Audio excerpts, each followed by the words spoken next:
because their hero will be in the net, John Davidson. All right, the goalies tonight, Billy Smith in net for the Islanders, and his record 2.53 goals against. And it will be John Davidson in goal for the Rangers. He'll have no stats because he hasn't been in net since the 14th of October this year, the only game he's been in net. Bruce Hood is our referee tonight. Ron Finn. There's Bruce Hood, the referee. Ron Finn and Randy Mitten are the linesmen for tonight's game. And Gary Green, last night in Los Angeles, we saw some outstanding officiating and typical Stanley Cup fashion, and of course they're going to be called on for that kind of officiating tonight because this is a very important game for both of these hockey teams. We're underway at Madison Square Garden, and of course this is a big rivalry. The Rangers and the Islanders prevailing in overtime last night to defeat the Rangers and take a 2-1 lead in this best-of-7 championship series in the Stanley Cup divisional play. Turned aside, John Davidson making his first save, and it was an easy one, Gary, since being out since October. Davidson has had one game in net since November 22nd of 1980. And that, by the way, was against these same New York Islanders, a game that he lost. He had knee surgery, missed the rest of the 80-81 season. This year it's been back problems predominantly, and he's missed most of this one. Off the side of the post. Good shot opportunity by the Rangers. Another one from the post. A scramble in front. Poke checked all the way back out of the zone. And the Rangers beginning to put heat on the Islanders here.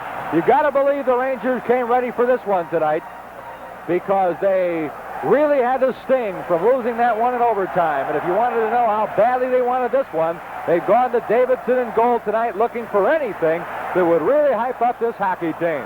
Puck stays alive in the Islander zone. It's poke checked away, and the Islanders will bring it up to set up the play. Bringing it up and bringing it in, getting hip check for his effort, Tom Laidlaw, and the Rangers bring it right back out.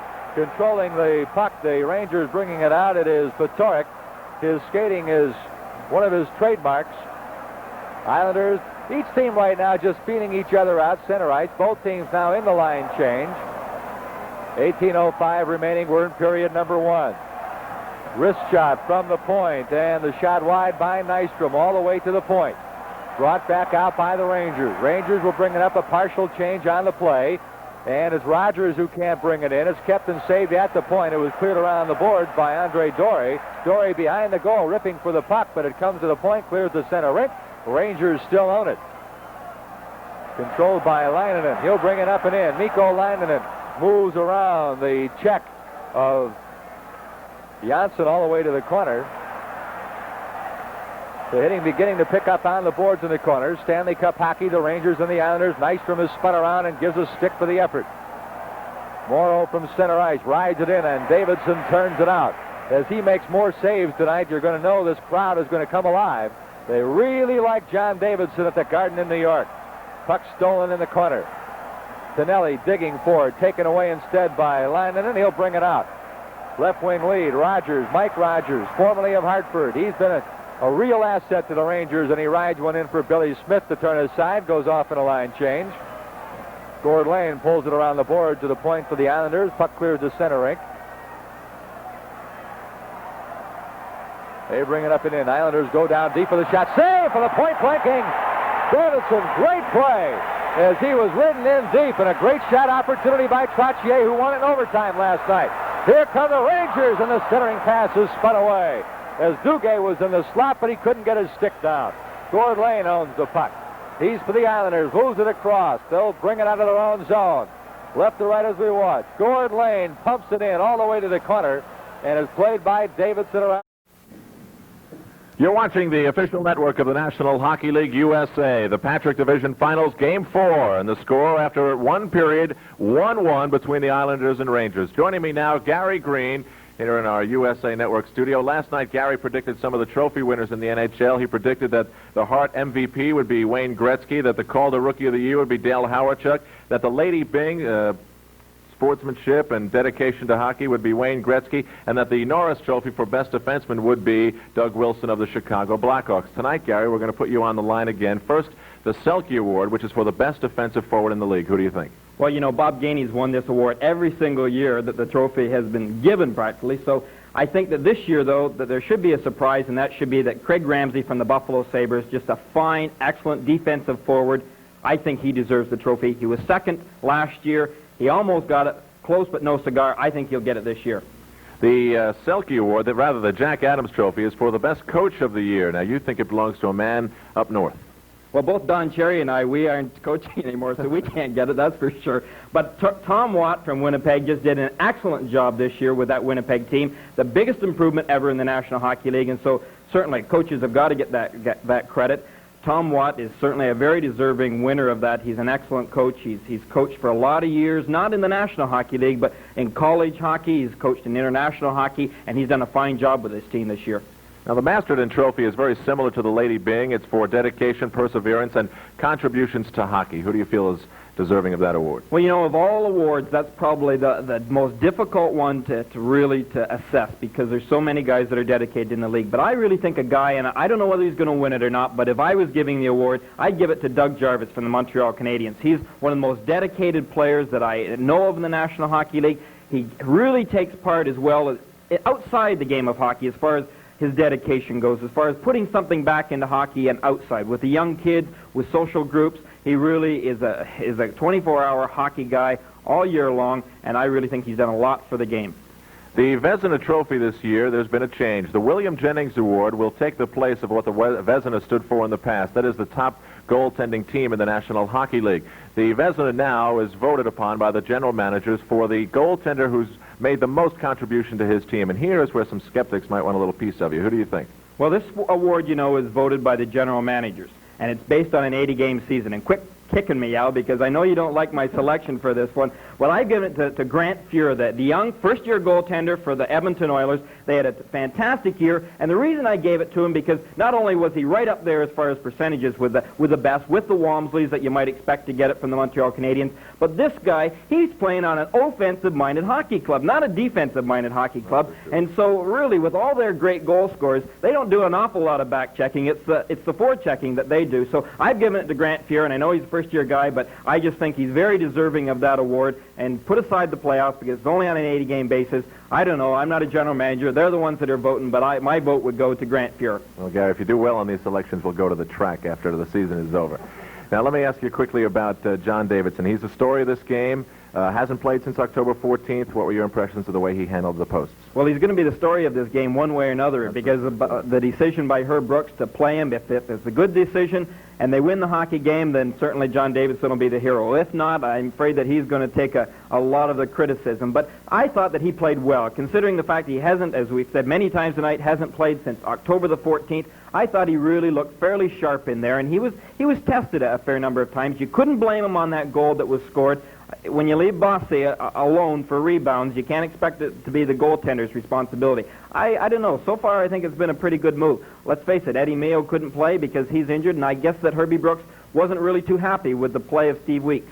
Okay, Gary Green. Meanwhile, Dick Carlson is standing by because the third period is coming up. 1-1 is the score after the first period. We'll be back for the start of the second period on the USA Cable Network after this.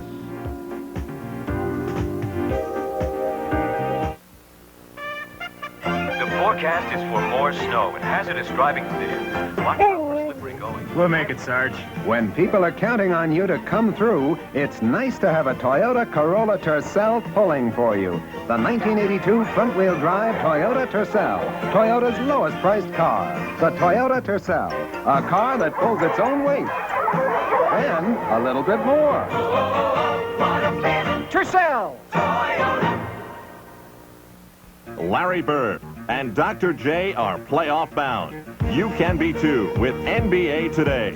And now, for a limited time only, you can subscribe for a special introductory rate of $9.95, one-third off the newsstand price. Get the next 10 exciting issues of NBA Today, including playoff issues, pre- and post-NBA draft issues and a special preseason outlook issue, a must for every NBA fan.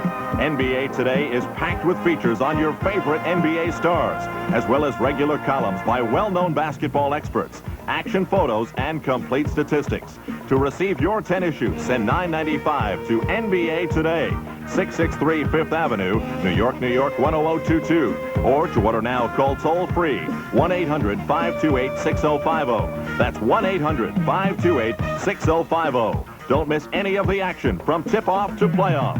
Subscribe to NBA Today. Today. At Madison Square Garden in New York, after one period of play, it's the New York Islanders and the New York Rangers tied at 1. An outstanding first period of hockey in a 1-1 tie. The scoring, well, Rossi opened things up. His sixth goal is 10-21 from Gillian Trottier. 1-0 Islanders, 10-21. But Ron Duguay netted his fifth for the playoff from Pavlik and from McClanahan at 13:38. And that's the hockey game right now. A 1-1 tie at the end of one period of play. The Rangers, who have given all kinds of surprises here tonight, principally starting John Davidson in goal, and he has played well in the first period of play. 10-9 shots on goal. Davidson making 8 saves in period number 1.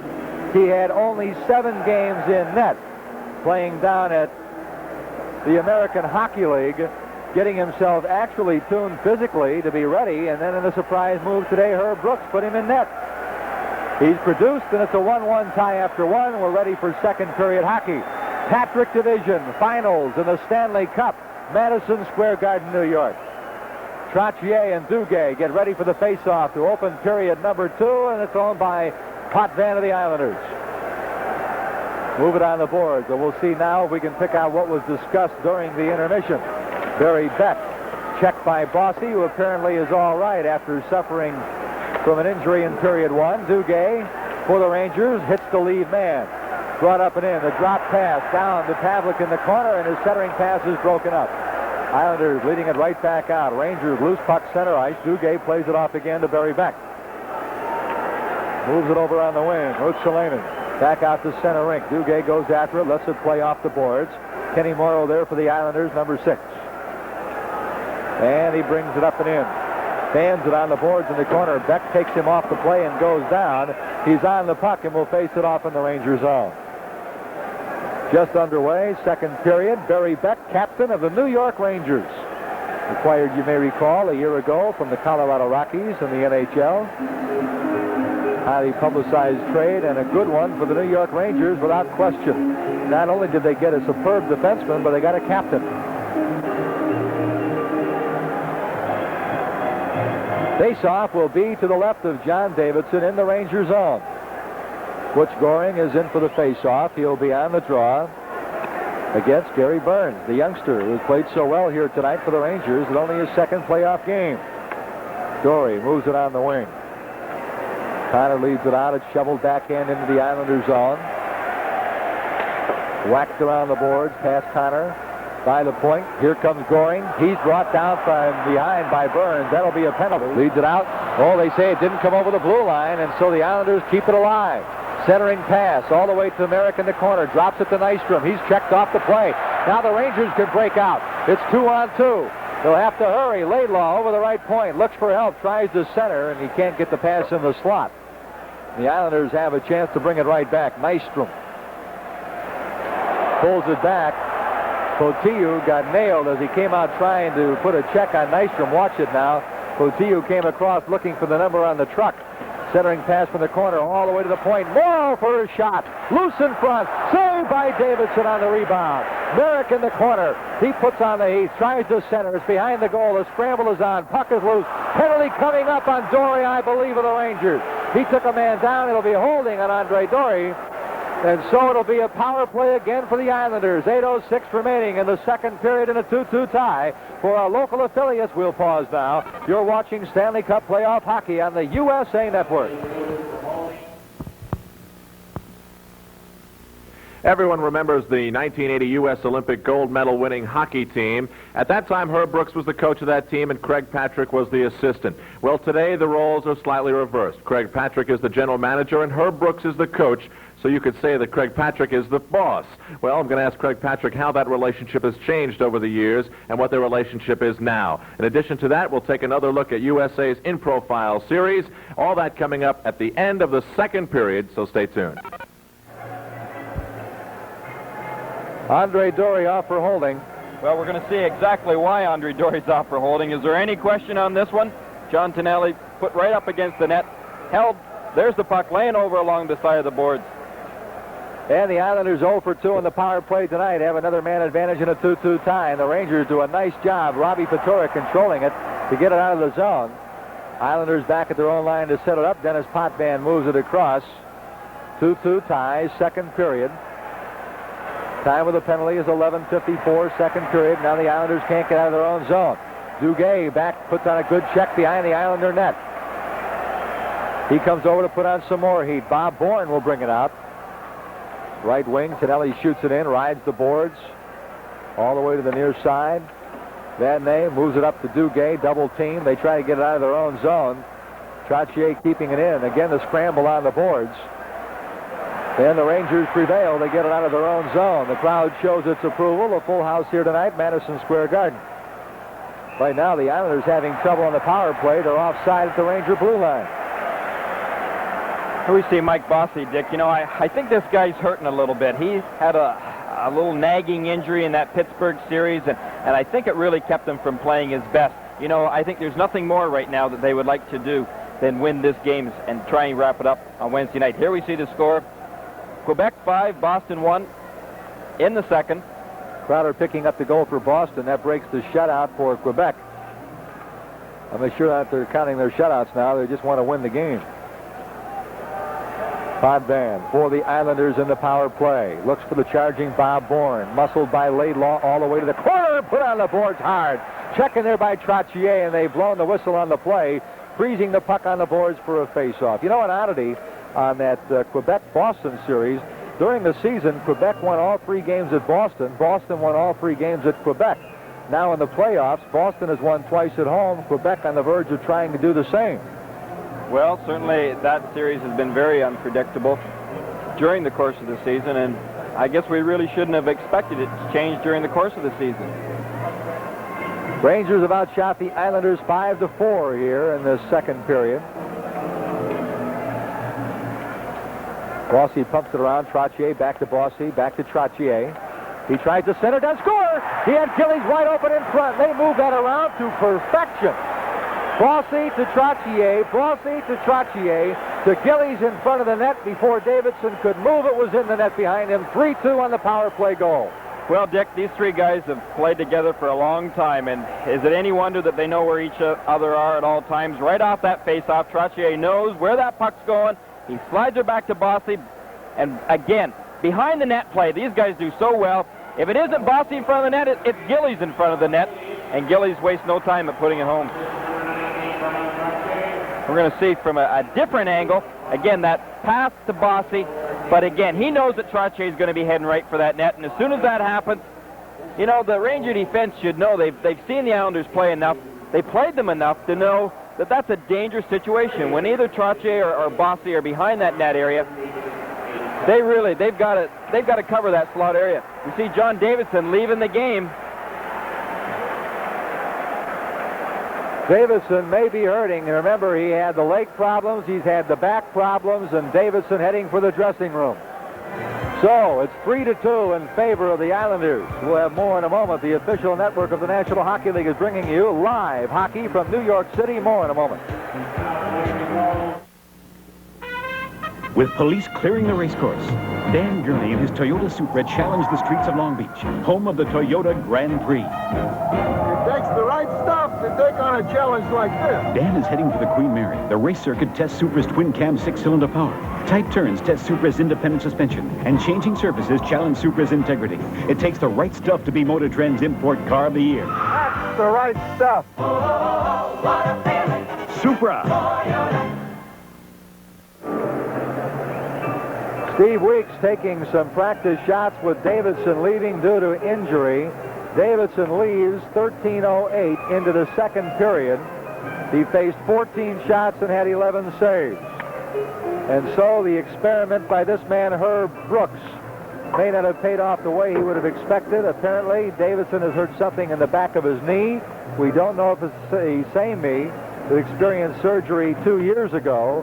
But Davidson went a little more than 1.5 periods of this hockey game, and he leaves after the goal by Gillies, his 5th of the playoff from Trottier and Bossy. Trottier with 3 assists. He's assisted on all of the Islanders' goals tonight. Bossy with 2 assists and a goal. So that line has been brilliant. And Gillies has his 5th in this playoff. It's 3-2 Islanders. We're going to get an opportunity here to see maybe what happened here. We see Davidson in the net. Now watch just how he spreads those legs apart. You know, he went totally into the split. Maybe he's just twisted that right knee just a little bit too far, hyperextended it. It certainly looks like that's probably what has happened. Well, Davidson, who had knee surgery, you'll recall, 2 years ago that kept him out for the entire season. As a matter of fact, he had that surgery shortly after he faced the Islanders November 22nd of 1980. Missed the rest of that season. Then it was October the 24th of this year that he was back in the nets. He beat Vancouver of this season, October of 81. He beat Vancouver 2-1, but it was the back problems that kept him out for the duration. He played 7 games in the American Hockey League to get in shape, was tabbed for net duty tonight, went 13:08 into the second period before he had to be removed for another injury apparently to his knee. And young Steve Weeks, the backup goalie for tonight's game, is in the net with the Rangers trailing 3-2. Islanders cleared out the length of the rink, and they'll play it back in their own zone. The Rangers with Vadnais, and there's the whistle for the icing call, and they'll bring it back for a face-off in the Islander zone. Weeks played earlier in the playoff when he replaced Mio after an injury. Mio did not draw backup duty tonight due to a back injury of his own. Here we see Carl Vadnais. You know, this guy has played more National Hockey League games than any other active defenseman presently. He's seen a lot of hockey games through his course of the year, but you know, Herb Brooks continues to use him because he's got that experience and he's a good team man, and I think he's really helped some of these young rookies, like a guy like Laidlaw, especially Rostalainen. Nothing like experience. Allison is in for the face-off against Trottier. Into the slot. Rogers tries for it. It's wide. Allison takes Morrow to the backboards. Trottier to the boards, and he's taken off of the puck. Morrow goes back in it with Allison again. And it scoots along to Rogers behind the goal. Centering pass, jumps all the way out to the point. That can't keep it in. Dave Maloney, center ice. Moves it over to Vadnais. He can't get it. Gillies for the shot right into Vadnais, who went down to make the play.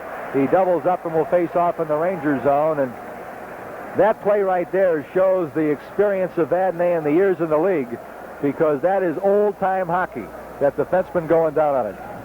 Well, Dick, you see right here, he knew he made a mistake. He gave the puck right to Clark Gillies, but he went down right away knowing that Clark Gillies would try to come up with that big shot and catch Weeks off guard. They're going to want to try and get as many shots on Weeks right now as possible. When a goaltender comes in halfway through a game, he's probably cold. They're going to probably try and shoot from every area possible. Word on Davidson from the Rangers dressing room, a possible hamstring pull. Duguay in the face-off with Sutter, taken by the veteran Vadnais. Leads it out, broken up by Gillies, waits for teammates to clear. From the point, Merrick for a shot that is wide. You're right, because they're shooting it from anywhere in the building right now. Rangers lead it out. Duguay looks up the middle. Brought in McClanahan, cuts to the left, puts on the brakes, looks for the play from the point. Takes the shot. Batted out by Smith. He leads it out up the slot. He got a rebound opportunity. Here come the Islanders.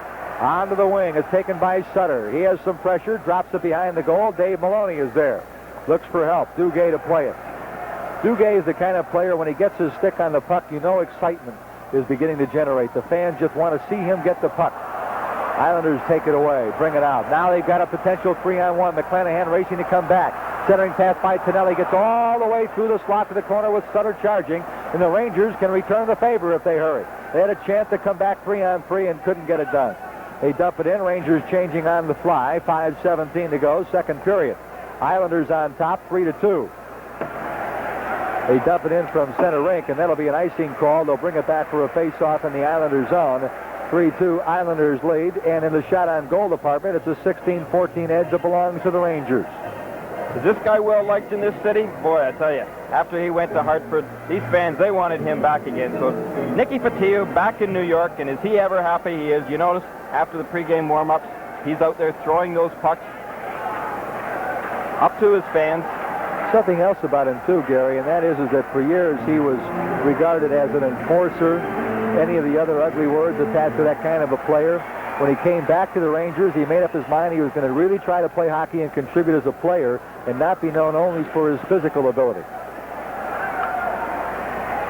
Loose puck in the slot for Tio. Skated right by it. Goring gets it, leads it out. Nystrom from center rink rides it in wide of goal. Well, they're going to put it on him from anywhere. If they can get it to one of the scouts up in the press box, they may shoot it from there. Weeks is being tested. Islanders trying to clear, and can't. Kept in by Dorian, who was in the penalty box for the power play goal. Burns, double team, takes the man off. Smith behind the goal for the Islanders. Check missed. Burns trying to put his man down behind the goal. McEwen. This is Burns trying to center and can't. Here come the Islanders again. McEwen brings it up, cuts to the point, looks for help, drops to Nystrom. Nystrom is checked off from behind and could never get the shot away. Good defensive play by the Rangers. Fotiu at the red line, spins, waits, drops it off. It's brought in then offside. Burns was in too soon. Will face off outside the Islander blue line. Well, Dick, that's a problem sometimes when you're trying to play that possession game. We see Cam Connors here just recently brought up from the farm system, but Nicky Fotiu, knowing Herb's style, wasn't going to dump and chase. He was trying to hang on to the puck, and as a result, kind of three of them bumped into each other at that blue line, and when that happens, you're better off dumping and chasing and going after it. Islanders control, back in their own end. Janssen gets it back from Gillies, goes back to Gillies in the corner, challenged by Eddie Johnstone. Over to the corner. Rangers get it back, centering pass, loose puck right in front, and Morrow was right there playing his position beautifully. The center ice Allerson for the Rangers, looks for help, gives it away. Morrow for the Islanders. Brings it across, and Janssen leads it up, gets it back. Looks for help on a breaking side, and it's offside. Bring it out for a draw to the neutral zone. 3:44 left to go in the second period of play. Dick, you know, I had mentioned just before the game had started the fact that I don't think the Islanders are really serious yet, and I don't mean that they don't want to win. I just think Al Arbour's been a little frustrated with their inconsistent play up to this point in playoffs. I think he'd really like to see them bearing down. Islanders own the puck as we approach the end of period number 2. Morrow puts it in off the leg of the linesman, played in the corner by Vadnais. Vittoric goes in there. He'll be our guest on the feature in period number 2. It'll be our in-profile feature in the second intermission. Robbie Vittoric, Morrow near the point. Pulls it behind the goal, played there by the Rangers. Maloney pumps it up the wing. Johnstone couldn't get it. Dumped right back in by Gillies. 3:10 to go, period number 2. Rangers in their own end. Johnstone skates it out. Rips it in from the red line off the back glass. Rangers change on the fly. We've got a whistle, and it looks like some activity near the blue line, some stick swinging going on. Penalties had already been indicated by Bruce Hood. Kaller and Maloney. Kaller for the Islanders, Maloney for the Rangers. Don Maloney. And now Janssen and Johnstone, and another fight going. That's Janssen and Johnstone at the blue line. So after they stop one, there's one more. Eddie Johnstone, Thomas Janssen. The linesman trying to go in. This was no time to step in, and Johnstone is dishing it out pretty good. He's got Janssen down, and there's the cue for the linesman. So 2 fights erupted here with 2:58 to go in period number 2. As the tempers begin to heat up in this rivalry between the Rangers and the Islanders. Well, you know, Dick, Eddie Johnstone he's a tough little nut for the size of him. He can scrap with the best of them, but Thomas Johnston isn't really a player that is going to be involved in too many fights during the course of the year. But really, the initial fight, as we're going to see here, is between these two guys, Maloney and Killorn. And look, you think I don't know which one's shadowing which one, but Kaller turns around and takes one incredible swipe at Maloney, and really you can't blame Maloney too much from coming back and saying to him, "Hey, Mr. Kaller, don't try that one again." Kaller had already been called for the penalty because Bruce Hood indicated the penalty. He saw that slash, and then, of course, they went at each other, which meant that Maloney was going to spend some time in the penalty box as well. The question is, how lopsided will the assessment of the penalty minutes be? Then, of course, Johnstone and Janssen go at it. They've already been shown to the dressing room. Allison is in the penalty box. They're going to have to serve penalties for some of these players who have been shown the dressing room for the duration of the second period. So get out your pocket calculators, and we're going to figure out what's going to happen. This all comes at 17 minutes and 2 seconds into the second period.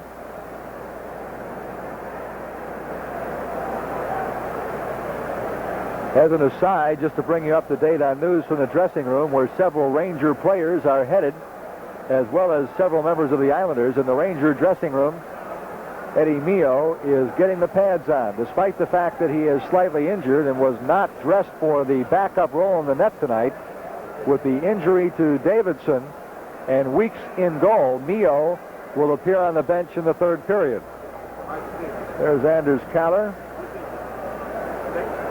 guilty of a high stick and stick swinging incident with Maloney. There's Maloney, number 12. He's been in that box before tonight, Dick. I think they're finally getting it all straightened out. We're going to have to wait for the final assessment as to how they're going to hand out these penalties, who gets what and when.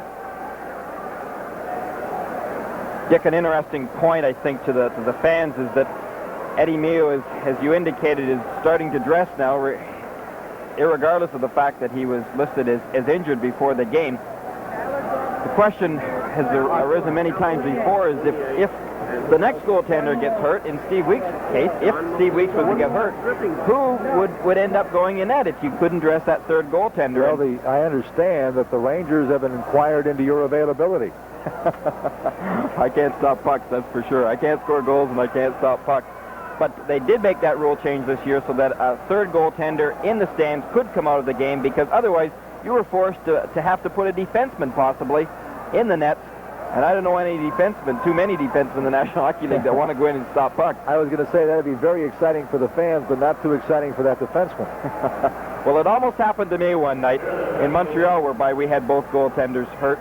Pat Ribble was going to have to be the designated guy.